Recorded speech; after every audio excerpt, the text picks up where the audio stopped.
Breaking news. Corona మహమ్మారి మళ్లీ కలవరపెడుతోంది. అంతమైందని ఊపిరి పీల్చుకునేలోపే ఏపీలో రీఎంట్రీ ఇచ్చింది. రాష్ట్ర వ్యాప్తంగా 2 కొత్త కేసులు నమోదవ్వడం ఇప్పుడు ఆందోళన కలిగిస్తోన్న అంశం. కడప రిమ్స్ లో కరోనా పాజిటివ్ కేసు నమోదైంది. తీవ్ర జ్వరంతో రిమ్స్ లో చేరిన వ్యక్తికి కరోనా టెస్టులు నిర్వహించగా పాజిటివ్ అని తేలింది. బాధితుడిని నంద్యాల జిల్లాకు చెందిన వ్యక్తిగా గుర్తించారు. అతన్ని ఐసోలేషన్ కు తరలించారు. అతని కాంటాక్ట్ అయిన వారి పరీక్షలు చేసేందుకు కూడా సిద్ధమయ్యారు అధికారులు.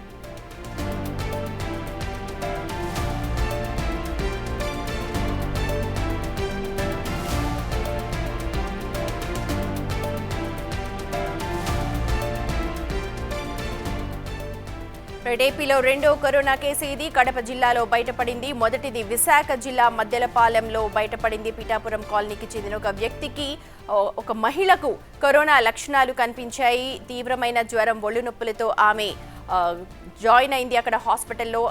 మొత్తం కుటుంబ సభ్యులందరికీ కూడా అక్కడ కరోనా పరీక్షలు నిర్వహించగా కేవలం మహిళకు మాత్రమే పాజిటివ్ అని తేలింది. మిగిలిన కుటుంబ సభ్యులందరికీ కూడా కరోనా నెగిటివ్ అని తేలింది. దీంతో ఆమెని హోమ్ ఐసోలేషన్కి సూచించారు వైద్య అధికారులు. ఇప్పుడు కడపలో వెలుగు చూసిన ఘటనతో ఒక్కసారిగా ఏపీ ప్రభుత్వం అలర్ట్ అయింది. కరోనా మహమ్మారి మళ్లీ విజృంభిస్తుందేమోనన్న భయంతో ప్రతి ఒక్కరు కూడా అలర్ట్ అవుతూ ఉన్నారు.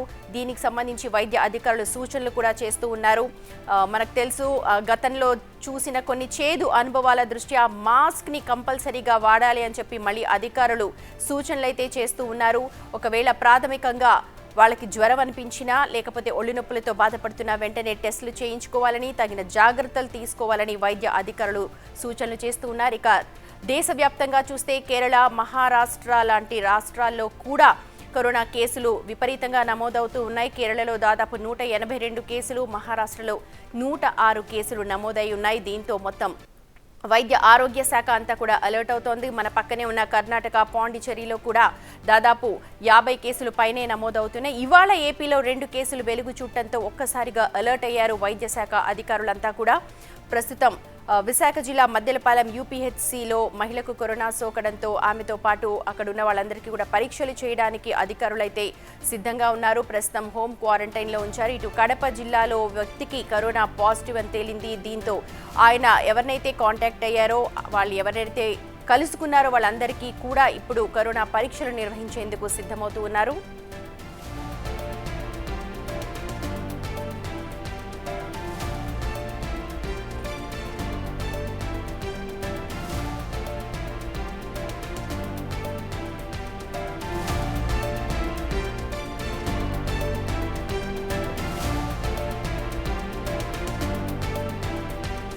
కరోనా కేసులు ఇప్పుడు దేశవ్యాప్తంగా వెలుగు చూడటంతో ప్రభుత్వం అయితే అలర్ట్ అవుతోంది. దీనికి సంబంధించిన మరిన్ని అప్డేట్స్, ఇన్పుట్స్ ఇవ్వడానికి మా అసోసియేట్ ఇన్పుట్ ఎడిటర్ గణేష్ సిద్ధంగా ఉన్నారు. లైవ్ ద్వారా జాయిన్ అవుతున్నారు.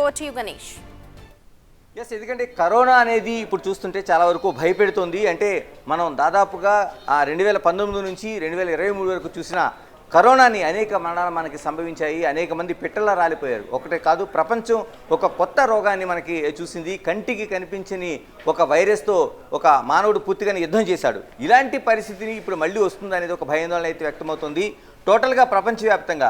ఎందుకంటే ఆనాడు చైనాలో వచ్చిన ఏదైతే వైరస్ ఉందో ఆ వైరస్ ప్రపంచవ్యాప్తంగా వచ్చింది. భారతదేశం లాంటి చోట్ల గడగడలాడించింది. అనేక వేల మందిని తీసుకుపోయింది. ఇప్పుడు JN1 పేరుతో వస్తున్న వైరస్ ఏదైతే ఉందో చాలా వరకు అనేక కేసులు నమోదవుతున్నాయి. భారతదేశ వ్యాప్తంగా అప్ టు డేట్ ఇప్పటి వరకు మనం చూసుకుంటే 426 కేసులు ఇప్పటివరకు నమోదైనట్టుగా కనిపిస్తున్నాయి. అంటే జనవరి నెల నుంచి ఇప్పటి వరకు దాదాపు 426 కేసులు నమోదయ్యాయి. ఇందులో ప్రధానంగా మనం చూసుకుంటే కేరళలో 182 కేసులు నమోదయ్యాయి. తర్వాత తమిళనాడులోన ఇప్పటికీ దాదాపు 76 కేసులు నమోదయ్యాయి. మహారాష్ట్రలో అయితే 106. ప్రత్యేకంగా మనకి ముంబైలో చూసుకుంటే 95 కేసులు నమోదయ్యాయి. ఆంధ్రప్రదేశ్ రాష్ట్రంలో 2 కేసులు, ఒకటి కడపలో 1, విశాఖపట్నంలో 1 కేసులు, 2 కేసులు నమోదయ్యాయి.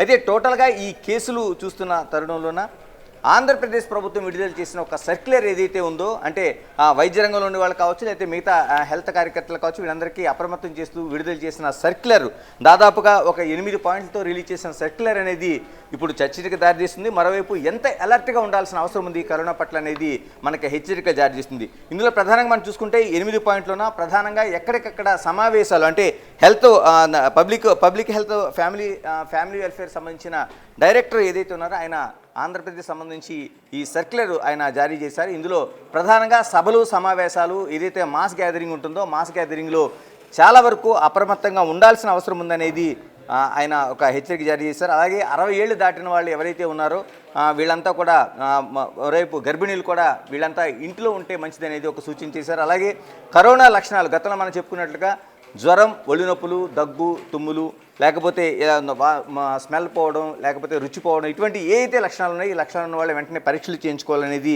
ఇలాగ అనేక ఏదైతే సూచనలతో 9 లక్షణాలతో ఆంధ్రప్రదేశ్ ప్రభుత్వం విడుదల చేసిన సర్క్యులర్ అనేది ఇప్పుడు చర్చనీయాంశంగా మారింది. అంటే కరోనా చాలా మన పక్క రాష్ట్రాల్లోన దాదాపుగా 426 కేసులు మన చుట్టుపక్కల రాష్ట్రాల్లో వస్తున్నాయంటే ఆంధ్రప్రదేశ్లో కేవలం ఇప్పటికీ 2 మాత్రమే నమోదై ఉన్నాయి. మొత్తం దేశవ్యాప్తంగా చూసుకుంటే ఒక్క డెత్ మాత్రమే మనకు కనిపించింది. ఇందులోన అంతకుముందు ముంబైలో 2 మరణాలుగా చెప్పుకున్నా ఈ 2 మరణాలు కూడా వాళ్ళకి వివిధ రోగాలు లంగ్స్కి సంబంధించిన కావచ్చు, కిడ్నీకి సంబంధించిన కావచ్చు, ఈ రోగాలు ఉండటం వల్ల దానికి కరోనా అటాక్తో వాళ్ళు చనిపోయారని నిర్ధారించారు. పూర్తిగా కరోనాతో చనిపోలేదనేది డాక్టర్ల అభిప్రాయం. అయితే ఒక కేసు కేరళలో మాత్రం ఆంధ్రప్రదేశ్కు సంబంధించిన దాంట్లో 2 కేసులతో పాటు కేరళలో మాత్రం ఒక మరణం జరిగింది అనేది ప్రభుత్వం ఇప్పటికే అధికారపూర్వకంగా రిలీజ్ చేసింది. ఈ కరోనా కేసుల మధ్య ఎలా ఉండాల్సిన అవసరం ఉంది? నిజంగానే మనకు అంతకుముందు వచ్చిన ఒమిక్రాన్ కావచ్చు, డెల్టా కావచ్చు, డెల్టా ప్లస్ కావచ్చు, మనుషుల ప్రాణాలని తునప్రాయంగా తీసుకెళ్లిపోయిన పరిస్థితులు మనకు కనిపించింది. కరోనా అందుకే ఈ పేరు చెప్తేనే మనం భయపడే పరిస్థితులు ఉన్నాయి. నిజంగానే ఈ సమయంలో ఇప్పుడు ఇలా భయపడాల్సిన అవసరం ఉందా? ఉంటే ఎంత జాగ్రత్తలు తీసుకోవాల్సిన అవసరం ఉంది? ఇప్పుడు JN.1గా చెప్తుంది, ఇంకా మ్యూటేషన్స్ ఏమైనా పెరిగినాయా అండ్ ఇందులో ఎలాంటి మార్పులు వచ్చినాయి? ఈ మార్పులు వస్తే మనుషులకి ఎంతవరకు ప్రాణాంతకం అనేది మన ఒక ఆందోళన అయితే వ్యక్తమవుతుంది. ఇలాంటి పరిస్థితుల మధ్య మనతో మాట్లాడడం కోసం డాక్టర్ సేతుబాబు, ఆయన ఒక సైంటిస్టు, రెండోది ఏదైతే కరోనా సమయంలో ఆయన అందించిన సేవలు కావచ్చు, ఆయన వివిధ మెడిసిన్ సంబంధించిన ప్రయోగాల్లో కావచ్చు, ఆయన సేతుబాబు విశేష సేవలు అందించారు. మనతో సేతుబాబు గారు అందుబాటులో ఉన్నారు. సేతుబాబు గారు నమస్తే. వినిపిస్తుందండి? నేను ఆడిబుల్? హలో సేతుబాబు గారు, నా వాయిస్ వినిపిస్తుందా మీకు? మీ వాయిస్ వినిపిస్తుంది. నా వాయిస్ వినిపిస్తుందా మీకు? ఎస్, ఇంకా అందుబాటులోకి రాలినట్టుంది. అంటే టోటల్గా మనం సుమతి ఈ కేసులను తీసుకుంటే ఇప్పటివరకు అంటే ఆంధ్రప్రదేశ్ ప్రభుత్వం చాలా అప్రమత్తంగా మనకి కనిపిస్తుంది. మిగతా అన్ని రాష్ట్రాల కంటే దేశంలో ఉండి అంటే కేరళ కావచ్చు, కర్ణాటక కావచ్చు, కర్ణాటకలో దాదాపుగా 46 కేసులు ఇప్పటికే నమోదైనాయి. పాండిచేరిలో ఒక చిన్న ప్రాంతం ఉంటే పాండిచేరిలో కూడా 12 కేసులు నమోదైతే ఆంధ్రప్రదేశ్లో కేవలం 2 కేసులు మాత్రమే నమోదయ్యాయి. కానీ టోటల్గా చూసుకుంటే ఆంధ్రప్రదేశ్ ప్రభుత్వం చాలా అప్రమత్తంగా ఉంది. పక్కన తెలంగాణ రాష్ట్రం కూడా అప్రమత్తం అవ్వాల్సిన అవసరాన్ని సూచిస్తోంది. అంటే టోటల్గా కరోనాకి అంటే ఇప్పటివరకు మరణాల సంఖ్య మనకి తక్కువగానే కేవలం కేరళలో మాత్రమే కనిపిస్తుంది. కానీ మిగతా చోట్ల కేసులు నమోదవుతున్నాయి. ఇలాంటి పరిస్థితుల మధ్య ఎలా ఉండాల్సిన అవసరం ఉంది? మనతో డాక్టర్ సేతుబాబు అందుబాటులో ఉన్నారు. సేతుబాబు గారు నమస్తే. సేతుబాబు గారు, నా వాయిస్ వినిపిస్తుందా మీకు? ఇప్పుడు మీకు వినిపిస్తుందా? నేను రైట్. సేతుబాబు గారు నమస్తే. నేను కనిపిస్తున్నా మీకు? సేతుబాబు గారు, టోటల్గా మనం ఈ కేసుల్ని మనం చూస్తున్నాం. సేతుబాబు గారు, టోటల్గా మనం ఇన్ని కేసుల్ని దాదాపుగా ఈ రోజు వరకు వచ్చిన కేసుల్లో 426 కేసులు మనకి టోటల్గా మనకు కనిపిస్తున్నాయి దేశవ్యాప్తంగా. అంటే హెల్త్ డిపార్ట్మెంట్ ఇచ్చిన గణాంకాల ప్రకారం జనవరి నుంచి ఇప్పటి వరకు 426 కేసులు వచ్చినట్టుగా మనకు కనిపిస్తోంది. అంటే ఇందులో యాక్టివ్గా ఉండే కేసులు అనేది తెలియదు, కానీ జనవరి నుంచి నమోదైన కేసులు మాత్రం కనిపిస్తున్నాయి. ఇప్పటికి ఒక మరణం జరిగినట్టు కూడా హెల్త్ డిపార్ట్మెంట్ ప్రకటించింది. ఇప్పుడు JN.1 కావచ్చు, లేకపోతే అంతకుముందు ఉన్న కరోనా వేరియంట్స్ ఏవైతే ఉన్నాయో, ఒమిక్రాన్ కావచ్చు, డెల్టా కావచ్చు, డెల్టా ప్లస్ కావచ్చు, ఇవన్నీ చూసిన తర్వాత ఈ రోజున ఎంత భయపడాల్సిన అవసరం ఉంది మనకి? వినిపిస్తుందా అండి గణేష్? ఎస్, చెప్పండి డాక్టర్ గారు, చెప్పండి. ఓకే, ఇప్పుడు ఇది కరోనా అనేది ఒక రిసర్జెన్స్. నార్మల్గా ఆల్ ఇన్ఫెక్షియస్ డిసీజెస్ సైక్లికల్గా పైకి కిందకి వస్తుంటాయి. ఈ COVID-19 అనేది మనకు కొత్తగా వచ్చింది 2021లో. అది కూడా ఈ వైరస్ ఏమైందంటే మొత్తం ప్రపంచం అంతా వ్యాపించేసి చాలా మందిని ఎఫెక్ట్ చేసి మొత్తం మళ్ళీ క్వైట్ అయిపోయింది. మొత్తం ఆల్మోస్ట్ మనం అనుకోవచ్చు అకేషనల్ కేసు రిపోర్ట్స్ తప్ప మనకి నిజంగా కేసెస్ అంటూ ఏం కనిపించలేదు. ఇప్పుడు మళ్ళీ కొంచెం ఎన్విరాన్మెంట్ మారిన తర్వాత, ట్రావెల్ పెరిగిన తర్వాత కేసెస్ రిపోర్ట్ అవుతుంది. అయితే ఒకటి ఇంపార్టెంట్ ఏంటంటే మన జాగ్రత్తలో మనం ఉండాలి. ఇది పాండమిక్ అవుతుంది, ఇంతకు ముందులో అవుతుందనే నమ్మకం కొంచెం తక్కువ ఉంది. కారణం అప్పుడు అది మనకి తెలియకుండా వచ్చింది. ఇప్పుడు మనం చాలా నాలెడ్జ్తో ఉన్నాము, వ్యాక్సినేషన్ ఇచ్చి ప్రొటెక్ట్ అయి ఉన్నాము. అయితే కూడా ఇప్పుడు వచ్చిన ఈ పరిస్థితిలో ఎక్కడికి మనం ఎక్కువ టైం ఇంట్లో స్పెండ్ చేసి ఈ క్రౌడింగ్ ప్లేసెస్కి వెళ్లకుండా ఉండడం ఒకటి ఇంపార్టెంట్. 2, మాస్క్ పెట్టుకోవటం చాలా ఇంపార్టెంట్. 3, హ్యాండ్ హైజీన్ అనేది చాలా ఇంపార్టెంట్. సో ఈ 3 పాటిస్తే మనం ఈ వ్యాధి బయట మిగతా వాళ్ళకి సోకకుండా చేయొచ్చు అనేది ఫస్ట్ ఇంపార్టెంట్. సెకండ్, మన దగ్గర మందులు ఉన్నాయి. ఇప్పుడు మనం మందులతో దాన్ని ఈజీగా ప్రివెంట్ చేయొచ్చు. అంటే ప్రివెంట్ అంటే ట్రీట్ చేయొచ్చు. అందుకని ఎర్లీ రిపోర్ట్స్తో మనం ఫిజిషియన్ దగ్గరికి వెళ్ళి టెస్ట్ చేసి కరోనా పాజిటివ్ అంటే ఐసోలేట్ చేసి మెడిసిన్స్ ఇస్తే తగ్గే అవకాశం ఎక్కువ ఉంటుంది. ఫైనల్గా ఏం చెప్పొచ్చు అంటే లాస్ట్ టైం ఉన్నంత భయం కానీ ఉన్నంత ఆందోళన కానీ ఇప్పుడు చెందకుండా, అయినా కూడా ప్రివెంటివ్ మెజర్స్ అంటే మనం తీసుకోవాల్సిన జాగ్రత్తలన్నీ తీసుకోవాలి. సీతబాబు గారు, ఇప్పుడు గతంలో ఒమిక్రాన్ మనం చూసాం, మన ఒమిక్రాన్ చూసాం, తర్వాత డెల్టా ప్లస్ ఆ వేరియంట్స్ని చూసాం. ఇప్పుడు JN.1 అని చెప్తున్నారు, JN.1 అని చెప్తున్నారు. అంటే మనకి వీటి స్థాయిలో మనని అంత అటాక్ చేసే అవకాశం లేదంటారా? లేదు, ఇది JN.1 కొంచెం తక్కువ సీరియస్. అది దీనికి వన్ మోర్ కారణం ఏమిటంటే మనందరం వ్యాక్సినేటెడ్, ప్రొటెక్టెడ్, ఇమ్యునలాజికల్గా కాంపిటెంట్గానే ఉంటాం. అయితే ఒక సెట్ ఆఫ్ పీపుల్ ఎవరంటే super senior citizens, people who are taking cancer medications, steroids తీసుకుంటున్నాడు, వీళ్ళందరూ కొంచెం జాగ్రత్తగా ఉండక తప్పదు. ఏదేమైనా ఒక 2 వారాల్లో దీన్ని ఎట్లా వ్యాపిస్తుంది, ఎంతవరకు ఇంకా కేసులు రిపోర్ట్ అవుతాయి. ఇప్పుడు మీకు ఇంకొన్ని కేసులు వచ్చే అవకాశం డెఫినెట్గా ఉంటుంది. ఎందుకంటే by the time we realise చాలా కేసులు వచ్చేస్తాయి. అప్పటికి మనకి జాగ్రత్త పెరుగుతుంది. గవర్నమెంట్ వాళ్ళు ఆల్రెడీ సర్క్యులర్స్ ఇష్యూ చేస్తున్నారు, మీటింగ్స్ అది మానేమని చెబుతున్నారు. మీరు చెప్పింది right. Andhra Pradesh government is the first government which issued a circular. Maharashtra government started circular. ఈ railway stations, airports, they are all started taking enough precautions. I think that is the best way to go forward అండి. Yes Seethababu గారు, మీరు చెప్తున్నట్టు ఆంధ్రప్రదేశ్ ప్రభుత్వం ఇచ్చిన సర్క్యులర్ని మనం చూస్తున్నాం. ఎందుకంటే director of public health and family welfare department దాదాపు ఒక 9 సూచనలతో చేసింది. అంటే పబ్లిక్ గ్యాదరింగ్ ఉండాల్సిన అవసరం లేదు, చాలా జాగ్రత్తలు తీసుకోవాలి. తర్వాత మనకి రైల్వే స్టేషన్స్, బస్ స్టేషన్స్, తర్వాత గర్భిణీలు, తర్వాత వృద్ధులు ఇలా బయటికి రాకుండా ఉండాలి. మనకి ఏదైతే ఒక ఫ్లూ లక్షణాలు అంటే ఒళ్ళు నొప్పులు ఇలా ఏవైతే ఉన్నాయో ఇవన్నింటినీ కూడా మళ్ళీ ఏదైతే కరోనాలో చేసిన ప్రికాషన్స్ కానీ లేకపోతే హెచ్చరికలు కానీ ఏమున్నాయో అవన్నీ కూడా ఇప్పుడు చేసింది. అంటే దీన్ని ఎలా చూడాల్సిన అవసరం ఉంది? అంటే మరింత ఎక్కువగా మన పైన ఈ కరోనా కేసులు నమోదయ్యే అవకాశం ఉందని చూడాల్సిన అవసరం ఉందా? వస్తాయి. కరోనా ఎప్పుడు ప్రతి ఇన్ఫెక్షన్ ఏమిటంటే ఒక్కసారి రాగానే ఒక వేవ్లో వచ్చేస్తాయి. That's called corona wave also. ఇప్పుడు ఈ వేవ్లో వచ్చేసి ఇంకొంతమందిని అందరినీ ఎఫెక్ట్ చేసేటప్పటికి మనం నిజంగా అలర్ట్ అవుతాం. అలర్ట్ అయ్యి మళ్ళీ వ్యాక్సిన్ అనేది మళ్ళీ సబ్జెక్ట్ ఆఫ్ కాంట్రవర్సీ బయలుదేరుతుంది. మీరు ఇంతకుముందు వ్యాక్సిన్ తీసుకుంటే తీసుకోక్కర్లేదు, ఇప్పుడు ఒకవేళ మీరు ఇంతకుముందు వ్యాక్సిన్ తీసుకోకపోతే ఇప్పుడు తీసుకోవాలి అనే ఇష్యూస్ అన్నీ ఇప్పుడు మెడికల్ సర్కిల్స్లో డిస్కషన్ మొదలైంది. ఏదేమైనా మన బేసిక్ జాగ్రత్త ఒక్కటేనండి గణేష్. నెంబర్ 1, మాస్క్ వేసుకోవటం, క్రౌడింగ్ ప్లేసెస్కి వెళ్లకుండా ఉండడం, హైజీనిక్ ఫుడ్ తినడం, సేఫ్గా ఉండడం. ఫర్ నెక్స్ట్ 2 వీక్స్ మనకు ఒక టెస్టింగ్ పీరియడ్ ఇది. సీతబాబు గారు, మీరు అన్న దాంట్లో ఒక కీలకంగా ఇది ఒక పాండమిక్గా మారే అవకాశం లేదనేది ఒక మాట ఉపయోగించారు. ఎలా చెప్పగలుగుతాం? అంటే ఏబీసీలో అంతకుముందు చెప్పండి. దీనికి ఒక చిన్న వర్డ్ ఉంది, ఒక హర్డ్ ఇమ్యూనిటీ అని ఒక వర్డ్ ఉంది. హర్డ్ ఇమ్యూనిటీ అంటే మనం ఇమ్యూనలాజికల్లీ వీఆర్ ఆల్ గేర్డ్ అప్ అండి. ఒకవేళ కోవిడ్ వచ్చిందని 1 నిమిషం అనుకుంటే ఏమవుతుందంటే నేను వ్యాక్సిన్ తీసుకున్నాను కాబట్టి ఆ బాడీలో ఆటోమేటిక్గా కొన్ని యాంటీబాడీస్ బయలుదేరి నన్ను ప్రివెంట్ చేస్తుంది. సో కోవిడ్ ఎఫెక్ట్ అయినా వ్యాక్సినేషన్ చేసిన వాళ్ళకి అంత పెద్ద ప్రాబ్లం రాకూడదు అనేది నేను నిజంగా సీరియస్గా ఆలోచిస్తున్నాను. అంటే మీరు చెప్తున్నట్లు ఇప్పుడు నిజంగా మనం తీసుకున్న వ్యాక్సినేషన్ ఏదైతే ఉందో వ్యాక్సినేషన్ నిజంగా అంత పనిచేస్తుందండి? బూస్టర్ డోసేజ్లు కూడా మనం తీసుకున్నాం, అవి నిజంగా పనిచేస్తున్నాయా లేదా వాటి సైడ్ ఎఫెక్ట్స్ ఉన్నాయని అనేక అనుమానాలు కూడా మనకు వ్యక్తం అవుతున్నాయి ఇప్పటికి. అంటే ఇప్పుడు ఇక్కడ ఏమిటంటే రిస్క్ బెనిఫిట్ అని ఉంటుంది సైన్స్లో ఎప్పుడు. వ్యాక్సిన్ ఇప్పుడు మొత్తం మనం పోస్ట్ వ్యాక్సిన్ స్టడీస్ చాలా వచ్చాయి. ఫాలోయింగ్ వ్యాక్సిన్ తర్వాత పోస్ట్ COVID-19 ఎఫెక్ట్స్ కొన్ని ఉన్నాయి. కొంతమందికి హార్ట్ ప్రాబ్లమ్స్ రావడము, కొంతమందికి అన్రిజాల్వ్డ్ నిమోనియా రావడం, ఇవన్నీ. At the end of the day మనం చూస్తే vaccination appeared to be beneficial then no vaccination. అందుకని మనం ఆ టైంలో మనకున్న డెసిషన్లో wisest decision what everybody took is to take vaccination. అది చాలా మందిని ప్రివెంట్ చేసిందని మనం చెప్పొచ్చు కూడా. అట్లీస్ట్ డిసీజ్ సివియరిటీ చాలా మటుకు తగ్గిందని కూడా చెప్పొచ్చు.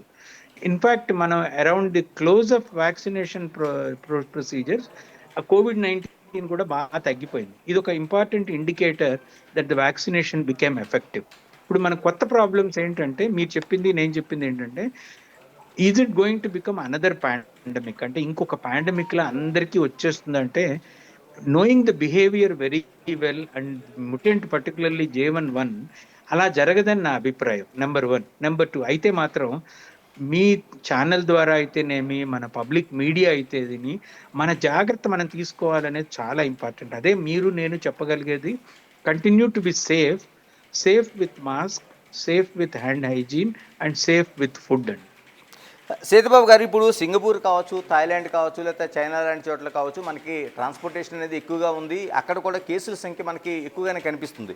ఇప్పుడు కేరళలో కూడా దాదాపు 182 కేసులు మన దేశంలో ఉండే అనేక రాష్ట్రాల కంటే కేరళలో ఎక్కువ కనిపిస్తున్నాయి. అంటే ఎక్కువగా మనకి ట్రాన్స్పోర్టేషన్ వల్ల వచ్చినట్టు కనిపిస్తుంది.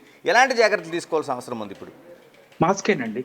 ఇప్పుడు లాస్ట్ టైం మనకు నేర్చుకున్నదంతా మాస్క్ వల్లనే చాలా ప్రివెంట్ అయింది. ట్రావెల్ తగ్గించేసాం మనం. ఇంకోటి ఎక్స్పోజర్ అంటాం దాన్ని. ఎక్స్పోజర్ తగ్గించుకున్నాం అనుకోండి చాలా మట్టుకు తగ్గిపోతుంది. అనవసరమైన ప్లేసులు వెళ్ళకుండా. Actually this is the tourist season.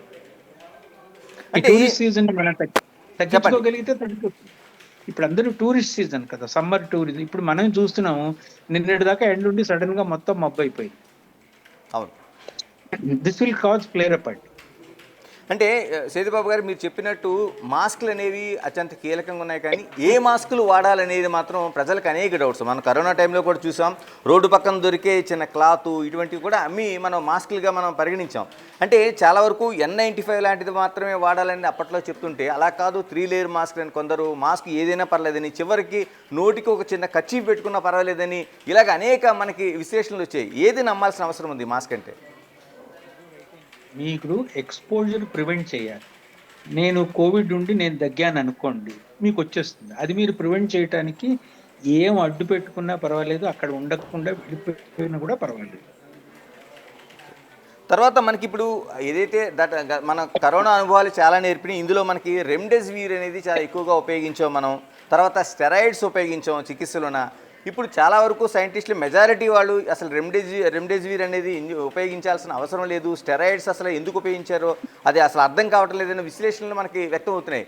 ఎలా చూడాల్సిన అవసరం ఉంది గతంలో జరిగిన వైద్యాన్ని? అది actually journal of American medical association లో కొన్ని ఆర్టికల్స్ వచ్చాయి. ఆ ఆర్టికల్స్ వచ్చి ఏమంటాయంటే అసలు రెమ్డెసివిర్ వల్ల ప్రయోజనం లేదు. కానీ అప్పుడు మనం ఉన్న పరిస్థితిలో ఏది రైట్ అని తెలియలే. వి స్టార్టెడ్ విత్ క్లోరోక్విన్ అండి. నిజానికి క్లోరోక్విన్ అనే సింపుల్ మందుతో స్టార్ట్ చేసి ఇంకా డిఫరెంట్ యాంటీవైరల్ డ్రగ్స్ అన్ని ట్రై చేసి క్లినికల్ ట్రయల్స్ పబ్లిష్ చేసి బై ద టైం మనం మందు ఇచ్చే లోపున మెల్లిగా జబ్బు తగ్గిపోయినా మందు వల్ల బెనిఫిట్ వచ్చిందని ఆ ఇంటర్ప్రిటేషన్స్ అన్నీ మనకి తప్పని తెలుస్తోంది. ఇప్పుడు మనం చేయాల్సింది ట్రీట్మెంట్ ఇవ్వాలా అక్కర్లేదా, ఎవరికి ట్రీట్మెంట్ ఇవ్వాలి, ఈ యాంటీవైరల్ డ్రగ్స్ ఎవరికి ఇవ్వాలి అని. ఈవెన్ ఫార్మస్యూటికల్ కంపెనీ వాళ్ళు కూడా దే ఆర్ గేరింగ్ అప్, మనం మెడిసిన్స్ రెడీ చేయాలి అని అనుకుంటున్నారు. Particularly Hyderabad is hub of pharmaceutical industry. నేను ఒక ఆయనతో మాట్లాడితే ఆయన will get back to you in 2 days అండి, will also gear up for preparing certain medicines అని. రిసెర్చ్ ఆల్సో చాలా ఫాస్ట్ గా జరుగుతుంది. ఐ థింక్ మళ్ళీ ఏమవుతుందంటే మనకు ఒక వార్నింగ్, మళ్ళా అంతా ఒక విధంగా సైన్స్ అంతా మళ్ళా తిరగబడుతుంది. కంట్రీ విల్ గెట్ ఒక అవేకనింగ్ వస్తుంది. వీ షుడ్ బి కేర్ఫుల్ అని. డాక్టర్ గారు, మీరు చెప్పినట్టు వేసవి సెలవులు కావచ్చు, లేకపోతే ఈ మధ్యకాలంలో పెరిగిన టూరిజం కావచ్చు, దీంతో పాటు ఇప్పుడు ముహూర్తాలు ఉన్నాయి చాలా వరకు. గృహప్రవేశాలు కావచ్చు, పెళ్ళిళ్ళు కావచ్చు, ఇలాంటి అనేక శుభకార్యాలు కూడా ముహూర్తాలు పెరుగుతున్న సమయం ఇది. ఎలాంటి జాగ్రత్తలు తీసుకోవాల్సిన అవసరం ఉంది పబ్లిక్గా? ఫస్ట్ అదేలేండి, అంటే అందరూ చెప్పేది ఏంటంటే క్రౌడింగ్ ని అవాయిడ్ చేయమని, మాస్క్ పెట్టుకోమని. ఈ రెండే seems to be finally that will help. ఇప్పుడే మేము స్టడీ చేయాలి దీని గురించి. వ్యాక్సినేటెడ్ పీపుల్లో ఏమవుతుంది, అన్వాక్సినేటెడ్ పీపుల్ ఏమవుతుంది. మొన్న ఎఫెక్ట్ అయిన పీపుల్లో ఇట్ అపియర్స్, నాకు కరెక్ట్ గా నేను I can't misquote, half of the people are not vaccinated అని ఉంది అందులో. సో అందుకని ఈ వ్యాక్సినేషన్ ఎఫెక్ట్ ఏమవుతుందో చూడాలి. మన వ్యాక్సినేషన్ వల్ల వచ్చే సైడ్ ఎఫెక్ట్స్ కన్నా వ్యాక్సినేషన్ వల్ల వచ్చే ఉపయోగాలని బాగా చదవాలి తప్ప వ్యాక్సినేషన్ తో సైడ్ ఎఫెక్ట్స్ గురించి తక్కువ ఆలోచించాలి మనం. అంటే ప్రపంచం ఏమైనా అంటే స్టడీ ఏమైనా చేసింది? ఎందుకంటే వ్యాక్సిన్ వేసుకోవడంలో ఉపయోగాలతో తో పాటు వ్యాక్సిన్ వేసుకోవడం వల్ల మనకి సైడ్ ఎఫెక్ట్స్ వచ్చాయని చాలామంది బాధపడుతున్నారు. అందులో హార్ట్ అటాక్స్ ఉన్నాయి, డయాబెటిక్ పేషెంట్లు ఉన్నారు, ఇలా చెప్తున్నారు. దీనిపైన ఏమైనా స్టడీ జరిగిందండి? అది టెంపరల్ రిలేషన్ అని ఒకటి ఉంటుంది. Kajal relation, temporal relation. ఇప్పుడు మనకి ఓఆర్ఆర్ లో యాక్సిడెంట్స్ అవుతాయి అని ఉంది. సిటీలో అలా యాక్సిడెంట్లు అవ్వవు. ఓఆర్ఆర్లో యాక్సిడెంట్ అయితే మేజర్ యాక్సిడెంట్, సిటీలో ఎప్పుడు మేజర్ యాక్సిడెంట్ అవ్వదు. అలాగే ఇవన్నీ కూడాను ఒక్కసారి వైరస్ ఫ్లేర్ అప్ అయిపోతే మనం జాగ్రత్త తీసుకోకపోతే అది ఇంకా ఫ్లేర్ అప్ అవుతుంది.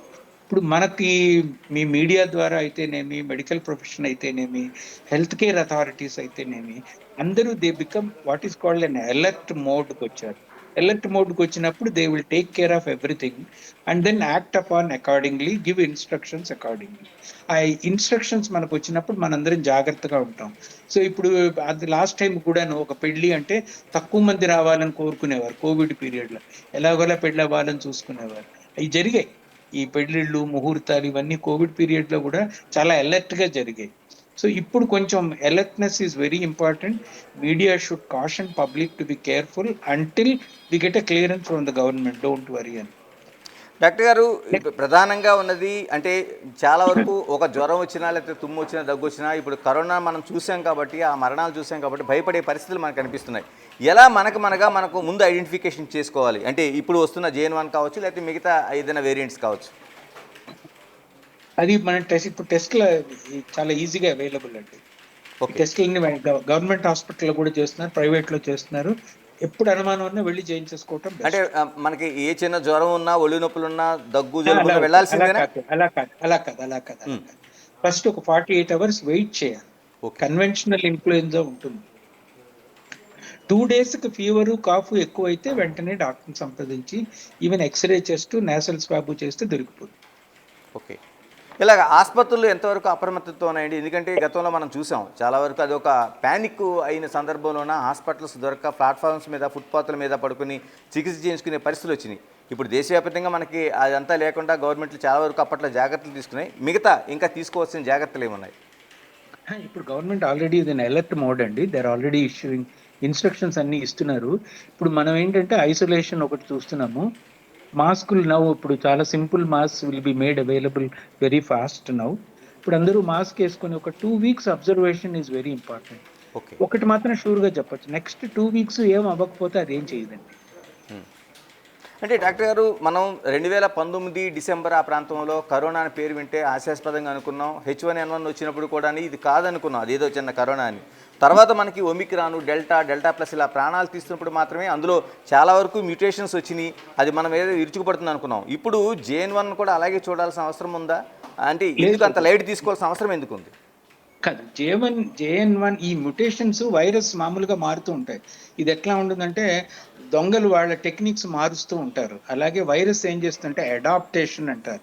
అది ఏం చేస్తుంటే ఒక్కొక్క ఎన్విరాన్మెంట్కి ఒక్కొక్కలా అడాప్ట్ అవుతూ దాని ప్రోటీన్ మార్చుకుంటూ ఉంటుంది, so that it can survive in the human body అని మార్చుకుంటూ ఉంటుంది.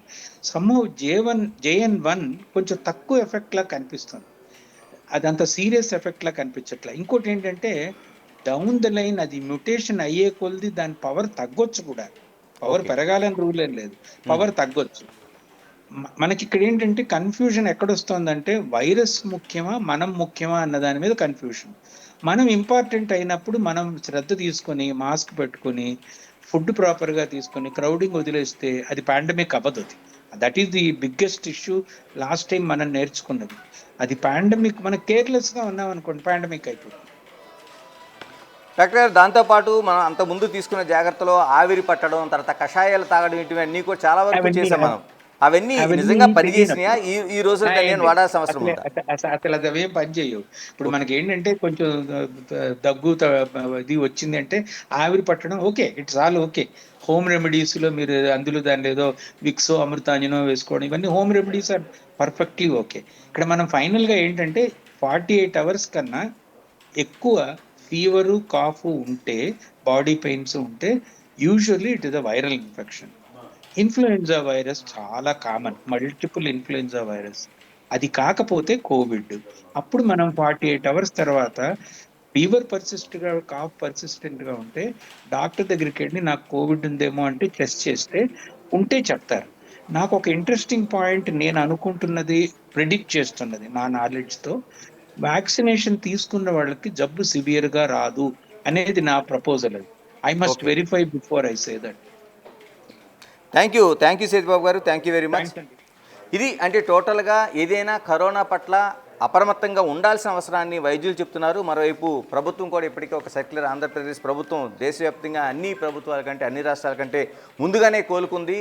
అట్ ది సేమ్ టైం తెలంగాణలో కూడా అటువంటి సర్క్యులర్ జారీ అయ్యే అవకాశాలు అయితే కనిపిస్తున్నాయి. ఎందుకంటే ఇప్పటికే ఆంధ్రప్రదేశ్లో 2 కేసులు నమోదైనవి. ఒకటి కడపలో, ఒకటి తర్వాత విశాఖపట్నంలో ఒకటి నమోదైంది. కేరళలో ఒక మరణం కూడా చూసాం కాబట్టి అఫీషియల్గా.